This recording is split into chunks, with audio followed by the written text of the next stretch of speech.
I just want to say, I love graduations. Just seeing all of you with your families outside, you look beautiful, you look great. And you're clearly a really positive and supportive group, so I'm honored to be here, and thank you for letting me share this day with you. They asked me to be brief, which is fine. It also brings to mind my favorite joke, which I learned when I was in Moscow as the Wall Street Journal's bureau chief. The joke is, a Russian economist is asked, if you had one word to describe the Russian economy, what would it be? He says, good. If you had two words, not good. So in that spirit, I will try to be efficient with my words.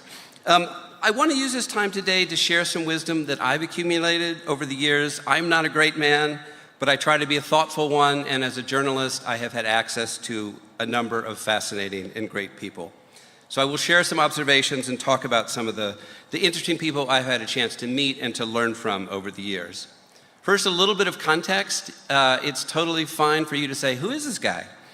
Well, years from now, you'll think back and you'll say, who was that guy? We all bring our personal experiences and perspectives to the table. Here's mine. As you heard, I've worked all my adult life as a journalist in Hong Kong, in Beijing, in Moscow, and in the US. I believe in the value of the free press as much as America's founding fathers did. And I look for opportunities to quote Thomas Jefferson's words, "Liberty depends on the freedom of the press. Our citizens may be deceived for a while and have been deceived, but as long as the presses can be protected, we may trust to them for light." And like many people, I worry about our continuing ability to tell right from wrong, to discern the truth in an era of deep fakes and of disdain for science and research. And I hope that all of us in the room are part of trying to solve that very serious challenge. Here's one tip. It's always been said that when a country puts the word democratic in its official name, like North Korea, the Democratic People's Republic of Korea, it's probably a sign that it is anything but democratic. Similarly, when people insert words like truth in their media platforms, to me that is a big red flag.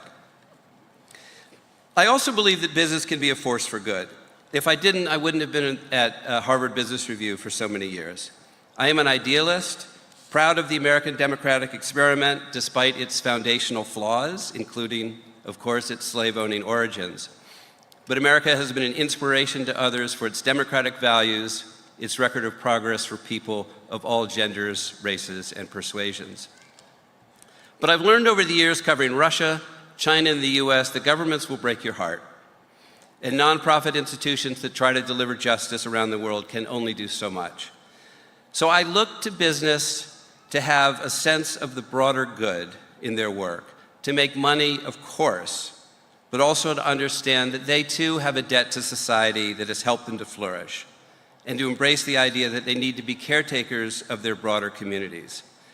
This is a perspective, and it's hard for me, honestly, to believe that somehow is controversial these days, as politicians try to roll back efforts to promote diversity, sustainability, long-term thinking. I attended the World Economic Forum this past January, and I wrote an article there that tried to capture the struggle that's underway for the soul of business. In it, I pitted so-called Davos man against Mar-a-Lago man. Davos man believes that business is more than just about producing the highest short-term returns for shareholders. Davos man believes that businesses need to pay attention to a wide range of stakeholders. Shareholders, yes, of course, but also employees, customers, the community, the environment. Mar-a-Lago man would have us return to the Milton Friedman paradigm that held sway for nearly 50 years, that the only thing that really matters is the share price, and the rest will take care of itself. So I've told you where I stand on this debate. I'm not the only one. A while back, I interviewed Ursula Burns, the former CEO of Xerox, who, by the way, was the first black woman to head a Fortune 500 company. She had been in a bruising battle with an activist investor who seemed excessively focused on short-term earnings. Looking back on that struggle, which eventually led to the splitting of Xerox into two companies, she told me, if the only goal is to maximize shareholder value, my daughter could run this company. It's not that hard, but that's not the only goal. So I think it takes enlightened leaders to understand that and to bring along their employees, their boards, their customers, and their shareholders on a journey of purpose.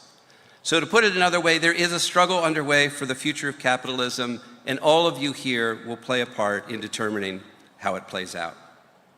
You're also part of the first generation to be AI native.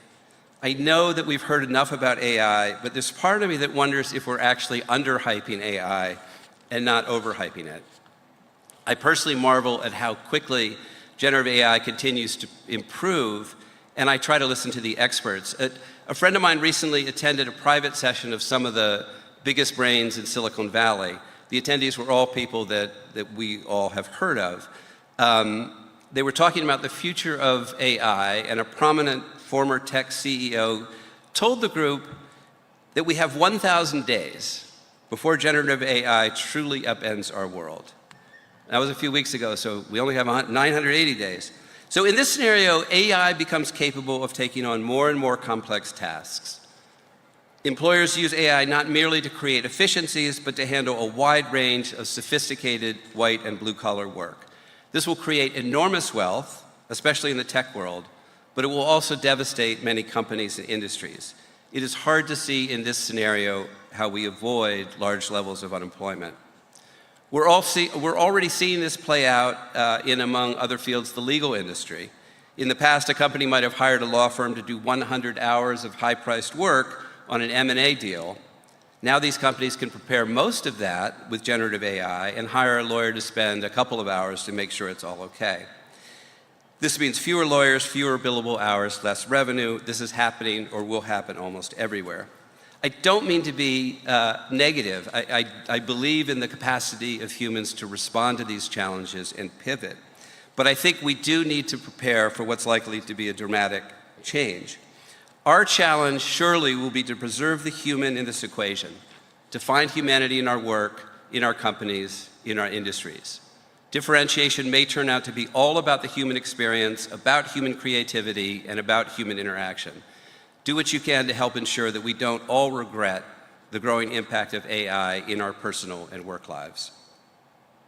So as we think about what comes next, I want to share with you a few of the truths, red flag, that I've learned during my time on this planet. So first of all, and this echoes what President Lilly said, in whatever you do, act like it matters. Make it count. Your life is precious, your days are limited. Act like what you do matters. Here's a dumb example. I play in a softball league in Connecticut. We won the championship this year for New London. Well, for the Wednesday League in New London. So this is not exactly the major leagues. But we played hard, we won the championship, and we celebrated. Act like it matters. Ascribe value to what you do. Care about whatever it is in your friendships, in your work, at play. Next, and this is similar, make what you do great. Jack Welch, the longtime CEO of GE, used to put it this way. You may not be in the position you want to be at work. You may feel undervalued. But if you find yourself in some corner of the workplace with a bit of agency, make it the cool place to be. Be innovative, be fun. You can't control everything, but what you can control, make it great. At one stage when I was at Time magazine, they made me the editor of Time's Canadian edition. There's nothing wrong with being the editor of Time's Canadian edition, but it wasn't the same as being the editor of Time. We had a small staff, few resources, and literally no one else at the company knew what we were doing. But man, did we have fun. Our small team was cohesive, was ambitious, was innovative. We covered the heck out of Canadian politics and culture. We put Arcade Fire on the cover back in 2005 before anybody knew who they were. And our art director, Idel Rodriguez, eventually would go on to become one of the most sought-after illustrators in the US. As Welch would say, control your destiny before someone else does. And this next piece of advice, I believe more than anything, it's going to sound corny, but here goes. Do the right thing. This idea also somehow doesn't seem fashionable these days. Everything has become so polarized and so political that it feels like the goal is to win at any cost, to vanquish your adversary, to do whatever it takes. So here's my thought on that. Yes, there do seem to be some people, politicians mainly, who don't seem to feel shame, or for that matter, who don't seem to have much empathy. Most of us are not wired that way. We do feel shame. We do feel guilt. We know right from wrong, and we want to be on the right side of that equation. There's a great line in the latest season of The Bear, the Hulu TV show on the joys and trials of running a restaurant. The quote is, "Honesty is sanity." I truly believe that. It's a path to mental clarity, self-understanding, and yes, to happiness. Clay Christensen, the great Harvard Business School professor who died a few years ago, was known primarily for his work on disruptive innovation, but he also spent a lot of time looking inward. And he would end his class each year with a talk on applying the disciplines of business thinking to one's own life. So his message was, create a strategy for your life, have a purpose, allocate your limited personal resources smartly, and create the personal culture that you want and need. Finding satisfaction and fulfillment in life is never about your accomplishments. At the end of our careers, at the end of our lives, most of us want to feel like we did right by our families, we did right by our companies, we did right by our communities, we did right by our planet. And that's about integrity and avoiding ethical compromises. Clay made the case for how it's easier to hold on to your principles 100% of the time than 98% of the time, because once you make an of extenuating circumstances. So know yourself, understand your values, and try to live by them. It's not easy, but it's healthy to always ask yourself how you want to live and who you want to be.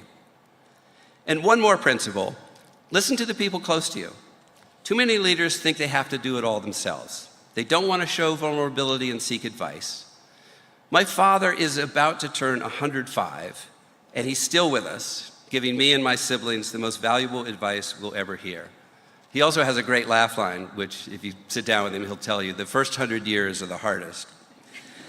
But my father fought in World War II. He was a Harvard Business School graduate, and he tends to be very practical. So I went to him as a young adult when I was in love but had fears that it wouldn't work out. I figured that this practical man would tell me there are plenty of fish in the sea and that I should protect myself and move on. He did not. And because of his background, his advice was powerful. If this is the woman you love, he said, do everything you can to keep her. I'm glad I did. We just celebrated our 40th anniversary.